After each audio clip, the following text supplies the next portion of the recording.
Doing a follow session with Maverick, starting to flip it around into the heel. It's hard for him to submit to following, especially. It gets interesting when you take off the leash and you give him illusion that he's completely off leash. We've got the long line dragging. We're not restraining him. You start to see how much he struggles because he's so used to being restrained, which means he's used to pulling and lunging all the time to get his way. We've taken that option away. The only one left is to follow us. And he says, no, I don't want to. So it's so much more than teaching heel position. It's actually changing his brain to one of a follower and not just, I do what I want and I'm being held to my human by a tight rope. The owner is really looking forward to actually being able to walk him. Right now he pulls so hard he can't be walked.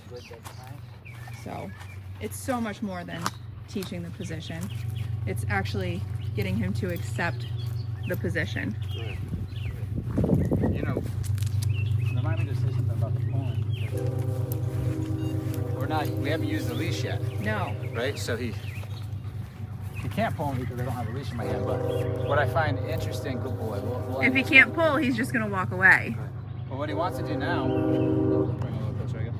Good boy. So, a couple interesting things. One of the things is like when a dog pulls, it becomes rewarding to pull because that sensation is the gas pedal, right?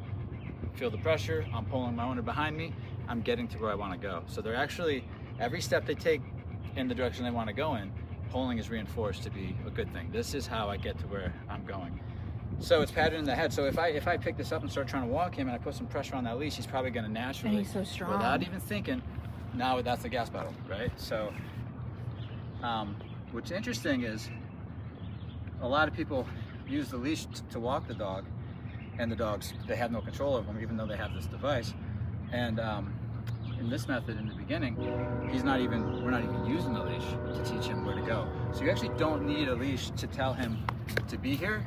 It's just he won't be here, right, if he's not trained, without forcing him to stay here, keeping him here tight, right? The brain knows where to go by a visual cue. He can see this part of the leg is where I need to be. On this side, right behind it. So it's literally like a landmark. So when he's done, I can be anywhere away from him. I can recall him to a heel and I can do this and he's gonna come right here because he has eyes and he can see where to be. And as soon as those eyes start to go past me out here to be the driver, that's when I say, no, back here. Why don't they want to be back here? Because they're following, they're submitting. They're not driving. Yep. Right? You're driving. Gus has no problem being the passenger. Maverick wants to be the driver. Maverick's an adult who has, in his eyes, been in control. So now he's being dethroned. Yes. Gus was never thrown. He's too young. He never became the king of the castle. He thinks he is, right? I'm sure there's another sibling too that maybe he might respect. Yep. But as far as humans, it's interesting. They think we're all the same when they come here. So they're used to their humans and the humans within their little lives always just being really pretty much either frustrated with them for doing something wrong, but for the most part just soft and having a good time.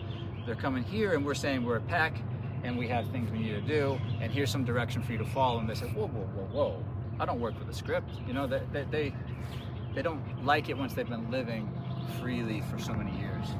So it can be harder for them to give up the throne. So that's what we're seeing with him. But this style allows him to make choices. I'm not saying you're going to be here because I said so. And I'm holding you there. I'm grabbing you here and you're staying here with me. It's not going to accomplish much. It's not going to go to the owners very well.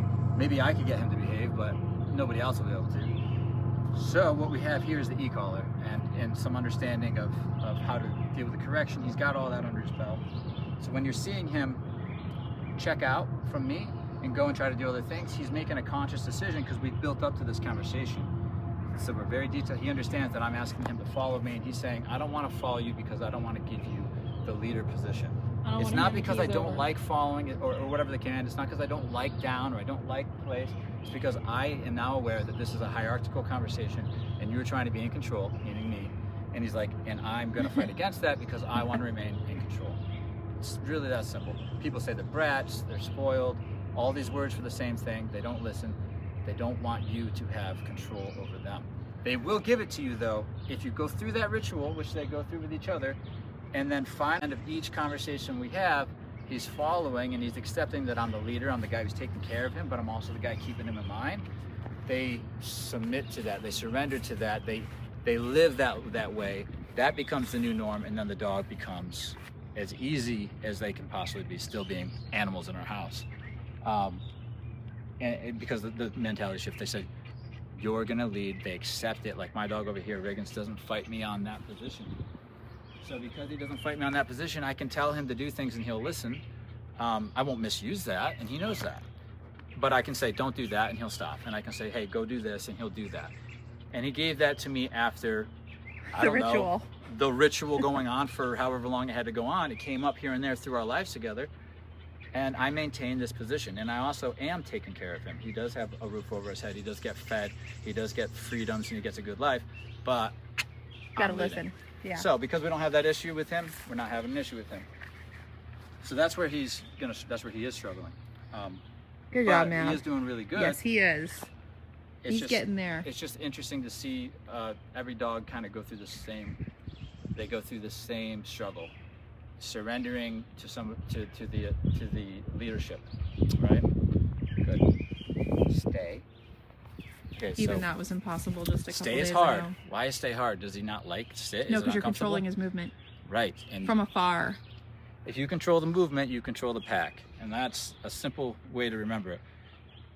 If you're on a walk and he's controlling the movement, he's controlling the pack. So in his mind, leader, right? If you're controlling the movement, which they will fight, the nicest dog will fight that.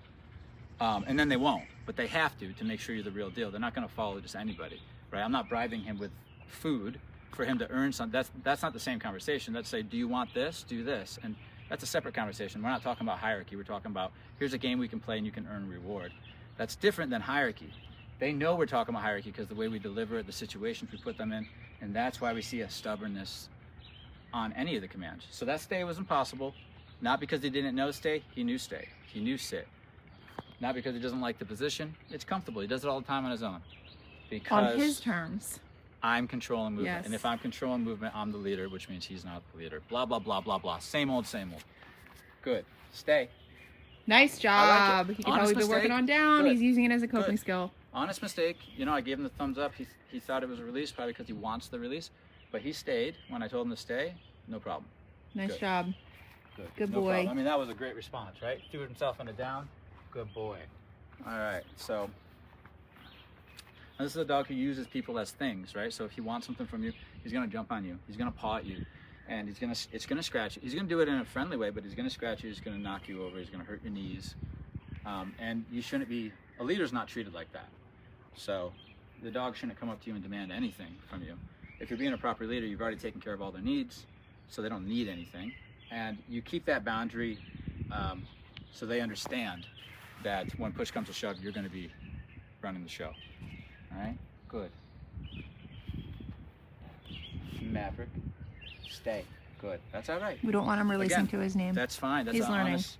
So that's an honest mistake. That's not attitude, and I can see the difference. So that's why it's a good boy. You know, honest mistakes, fine. Good. Maverick, good. Good. So he's learning. Good. That Maverick is a conversation starter. It's not a command. So if I say his name, I don't want him to guess a command. I want him to say yes and listen, because then we can talk. I can tell him what to do. Maybe I'm telling him to go away. Maybe I'm just telling him good, or maybe I'm telling him to come here.